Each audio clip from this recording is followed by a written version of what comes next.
നോക്കൂ, നമുക്ക് ഒരു ടിപ്പിക്കൽ ക്വസ്റ്റ്യൻ ആണിത്. thrust versus time graph of a rocket is shown. The mass of the rocket is 1200 kilogram. Then the velocity of the rocket after 16 seconds starting from rest. ഇവിടെ y ആക്സിസിൽ plot ചെയ്തിരിക്കുന്നത് thrust ആണ്, force ആണ്. x ആക്സിസിൽ plot ചെയ്തിരിക്കുന്നത് ടൈമാണ്. ഒരു ഗ്രാഫിൽ നിന്ന് നിങ്ങൾക്ക് what is the physical quantity represented by the area under the graph എന്ന് ചോദിച്ചാൽ quantity along the y axis into quantity along the x axis ആണ്. ഇവിടെ y ആക്സിസിൽ ഫോഴ്സ് ആണ്, x ആക്സിസിൽ ടൈമാണ്. അപ്പോൾ f ഇൻറ്റു ടി ആ means f delta t. That is impulse or it is equal to change in momentum.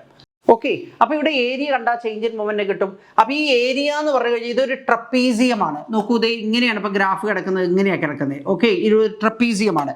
ആ ട്രപ്പീസിയത്തിൻ്റെ area പറഞ്ഞു കഴിഞ്ഞാൽ നമുക്ക് എന്താ ഹാഫ് ഇൻറ്റു പാരലൽ സൈഡ്സിൻ്റെ സമ്മ്. ഇവിടെ പാരലൽ സൈഡ്സ് നോക്കൂ, ഇവിടെ ഒന്ന് 0 to 16 ആണ്. ഓക്കെ, രണ്ടാമത്തത് 4 to 12 ആണ്. ഓക്കെ, 0 to 16 എന്ന് പറഞ്ഞു കഴിഞ്ഞാൽ അത് എത്ര വരും? അത് 16 വരും. 4 to 12 എന്ന് പറഞ്ഞു കഴിഞ്ഞാൽ അത് എത്ര വരും? അത് 8 വരും അല്ലേ? 4 to 12 പറഞ്ഞു കഴിഞ്ഞാൽ. ഓക്കെ, അത് നോക്കൂ, എന്താ എക്സ് ആക്സിസിലൂടെയാണ് നമ്മൾ മെഷർ ചെയ്യുന്നത്, അത് സെക്കൻഡ്സിലാണ്. ഓക്കെ, ഇനി ആ രണ്ട് പാരലൽ സൈഡ്സ് തമ്മിലുള്ള സെപ്പറേഷൻ, ആ സെപ്പറേഷൻ എത്രയാ? സെപ്പറേഷൻ എന്ന് പറഞ്ഞാൽ ഇവിടെ നോക്കൂ 20 പക്ഷെ അത് കിലോ ന്യൂട്ടണിലാണ്. അപ്പോൾ ഇൻറ്റു 20 കിലോ ന്യൂട്ടനെ ന്യൂട്ടൺ ആക്കാൻ ഇൻറ്റു 10⁻3. ഓക്കെ, ഇതാണ് ഏരിയ അണ്ടർ ദ ഗ്രാഫ്, ഇതാണ് ഇമ്പൾസ്, ഇതാണ് change in momentum. Okay, this is equal to change in momentum എന്ന് പറഞ്ഞു കഴിഞ്ഞാൽ മാസ് എത്രയാ? 1200 കിലോഗ്രാം.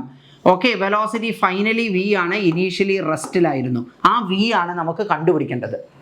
ഓക്കെ, അപ്പോൾ ഇവിടെ നമുക്ക് എന്ത് ചെയ്യാന്നറിയോ? ഈ 1200 ഒരു 0 ഉണ്ട്, ഒരു 0 ഉണ്ട്, 100. ഈ 10⁻3 2 zeros നമുക്ക് കളയാം, ബാക്കി 10 മാത്രം അവിടെ ഉണ്ടാവും. ഓക്കെ, ഇനി ഇവിടെ 16 + 8 എന്ന് പറഞ്ഞു കഴിഞ്ഞാൽ എത്രയാ? That is 24. 24 ഡിവൈഡ് ബൈ 2 എന്ന് പറഞ്ഞാൽ 12 ആണ്. അതായത് ഈ 12ഉം നമുക്ക് കളയാന്നർത്ഥം. ഓക്കെ, ബാക്കി വെലോസിറ്റി എത്ര വരും?